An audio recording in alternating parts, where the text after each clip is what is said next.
Sunod-sunod na bashing ang nakukuha ni Barbie Fortesa mula nang ipalabas ang eksena nila ni David Licauco sa Pulang Araw na dapat may kissing scene. Inalmahan ng mga viewers ang eksena dahil obvious na fake kiss at nakasira daw sa gana ng flow ng story.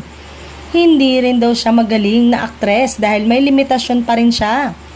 Ang comment pa, pwede naman sa noo hinalikan ni Barbie o kaya'y hiniyakap na lang siya.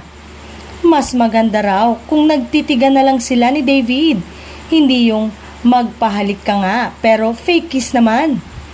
Halata raw na left side ng mukha ni Barbie na at sa buhok nito tumama ang lips ni David. Hindi nakatulong ang sagot ni Barbie sa interview sa kanya ni Nelson Canlas kung saan sumagot siya ng maraming nagbabash. Hindi daw ako magaling na aktres dahil hindi ako nagpapakiss. Yun pala yung basihan. Nasakta ng mga fans sa naging sagot na yon ni Barbie. Kaya ang kasunod ng bashing ay ang hashtag na #cancel Barbie Fortesa na muling inalmahan ng fans ng aktres. Ganon daw ba kalaki ang kasalanan nito para ipatrending ang nasabing hashtag? Wala pang reaksyon si Barbie sa pa-hashtag na sa kanya.